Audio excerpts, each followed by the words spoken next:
Since the introduction of Dutch-style finance in 1688 to the British market, there have been significant changes, including the idea that monopoly markets had been opened up to a number of different kinds of competitors, as opposed to simply being locked up with whoever the king's favorites happened to be.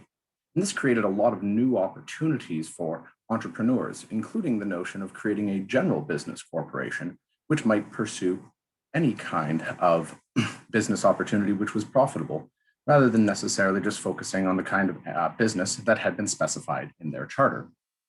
Now, new opportunities at the time of the 1720 bubble were truly abounding. There were two companies in particular which we'll find are at the heart of this drama, one in France and one in the United Kingdom.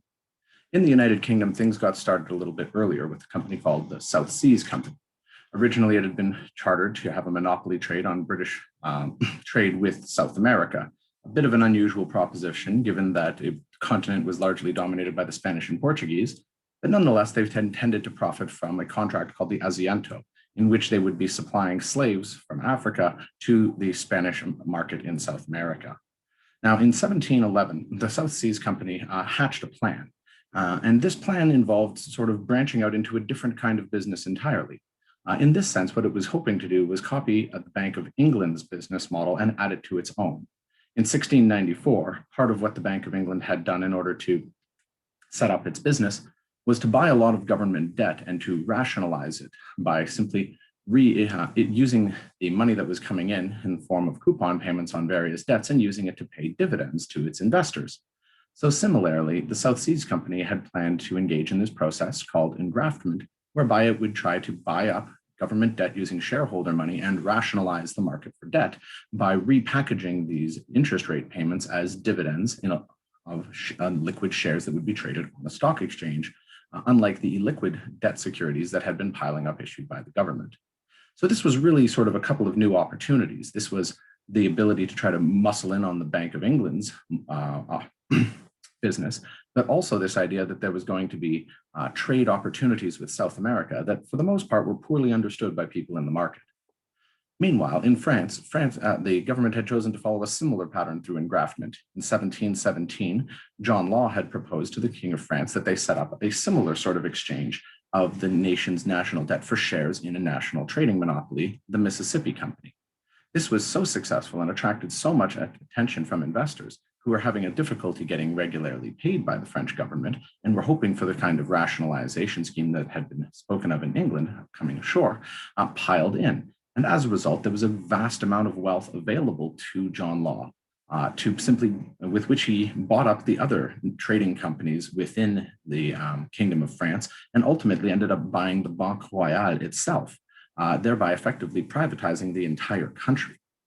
Now, of course, simply having new opportunities is not enough to create a classic sort of stock market bubble. What we need, in addition to that, is what we would call easy credit. And there was plenty of easy credit on both sides of the channel in this particular situation. In both markets, shareholders were able to buy new shares on a subscription basis, meaning they only had to, in general, supply 10% of the money up front, and then were expected to make monthly payments on the balance of their shares. The problem was that people were buying these shares on subscription and then trading away those subscription rights to someone else, effectively allowing them to speculate with 10 times leverage, going in with only 10% of the purchase price. And this, of course, led to a wild speculative market. Now, in the UK, this was further compounded by the fact that the affiliate of the South Seas Company, the Swordblade Bank, was offering margin loans, where only 10% of collateral was required, and you can use these South Seas shares for that purpose, further compounding the leverage that was available to speculators.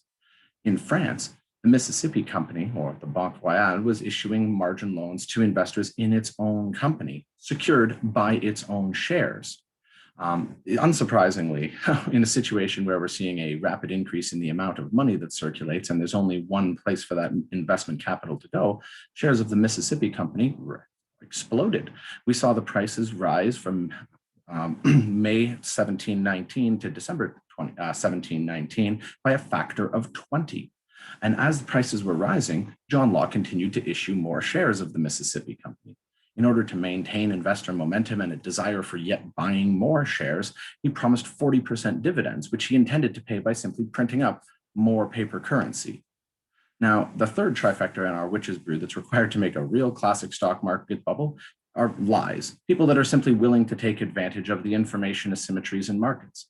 Given that both of these businesses were operating well beyond the horizon and were effectively impossible for the average investor to supervise, they had to go along with what the managers of the company were saying and to sort of invest in association. Certainly, the King of France would not allow the Mississippi Company to go bankrupt. His brother was so heavily invested.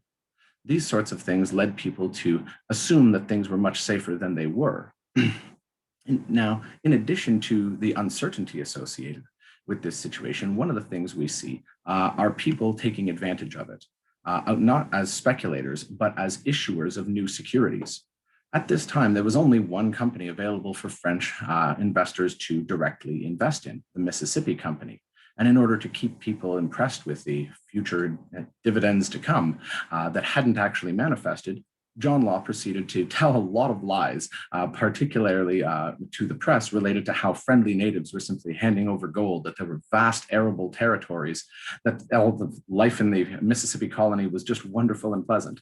The true fact of the matter is that 80% of colonists died in the Mississippi territory within the first 2 years. Meanwhile, in the United Kingdom, we had not just lies from the South Seas Company, who were, again, bribing newspapers to lie about the size of dividends that were anticipated, but we also had other kinds of people entering the market with very questionable securities, trying to capture some of this massive speculative boom into their own pockets. Rather than simply allowing the South Seas Company to be the only one to benefit from these wild stories, we saw a lot of new companies being floated in the London market. One of these companies wanted to buy up and drain Irish swamps to create farmland. Another one wanted to create square cannonballs so that they would not roll around on the decks of ships.